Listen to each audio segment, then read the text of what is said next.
through a third edition of our Buzz versus Reality research. Now, a lot of you were here last year when we did the first one, which was an Asian focus, and then in Cannes in December we did our global research. Both of those are on our website if you still want to download them. But now what we've done our third edition, and we work with a company called Alcyon, who are specialists in wealth management and luxury research.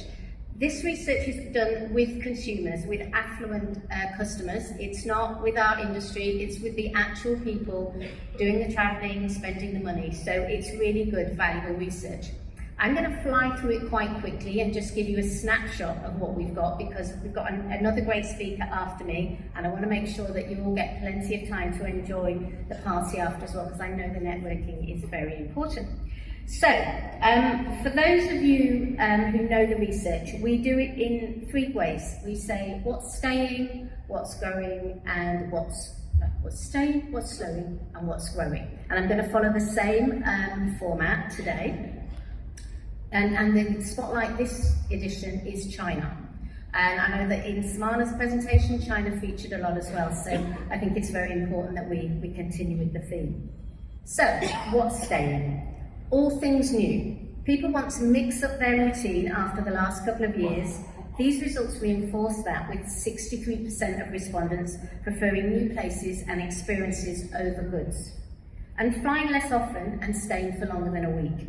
Travellers are enjoying their trips more than ever. Holidays which last a week or more and are relaxing or slower in nature are preferred by 52% or more of wealthy Chinese travellers. And moving on. Using travel agents. This one is always important for us, and they become a crucial part of the planning process, with 58% of wealthy Chinese travellers planning to use travel agents more than ever before. And I think it's because they want the flexibility to make adjustment when plans change and staying up to date on the latest travel rules and regulations. These are going to be key drivers in seeking out really good travel agents.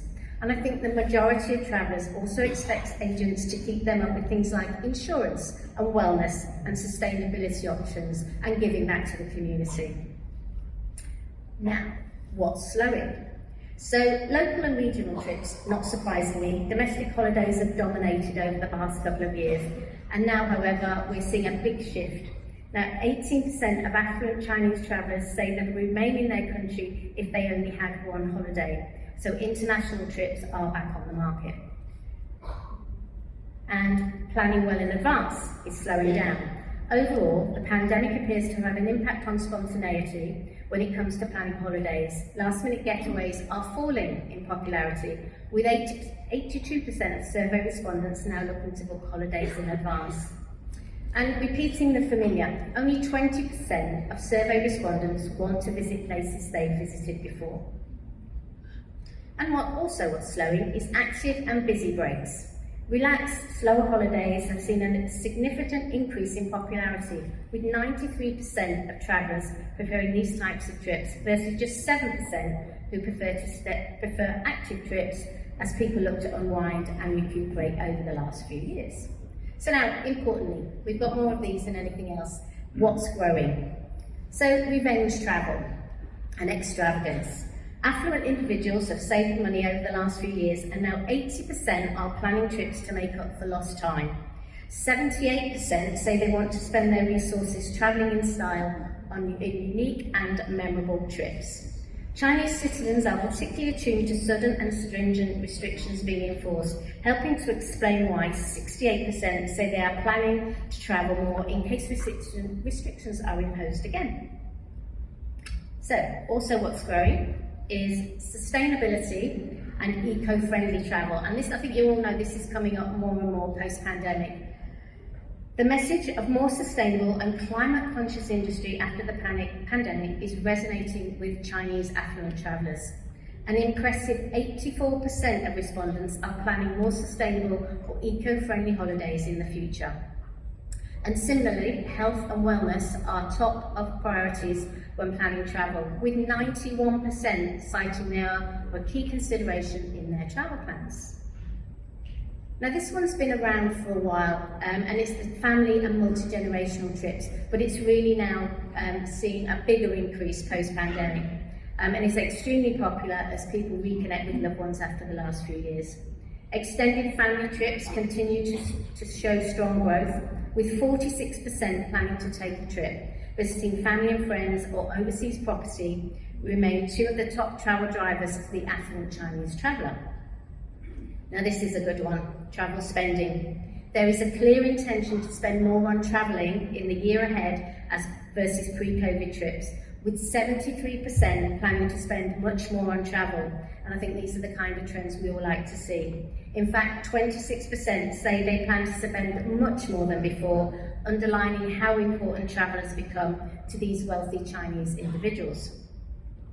Now this is a new one for us, and it's co-branding. And in recent years, we've seen many retail luxury brands diversifying into the travel space with branded residences. Places like Palazzo Versace on the Gold Coast, that's just to name one, you all know there's plenty more. And there's collaborations with people like Dior doing a suite at the St. Regis. They're all becoming quite commonplace. But 83% of affluent Chinese travellers say that the luxury collaboration are now really important to their choice, and there's a clear scope for growth here in the coming years. So another trend is technology. It's here to stay, it's not going anywhere, so the use of technology to improve the holiday experience. Our research shows that Chinese travellers are very comfortable in this space. Almost 3/4 are interested in the use of technology to improve their holidays, with 65% being comfortable using a travel service powered by artificial intelligence, showing that this audience really embraces technology as part of the overall travel experience.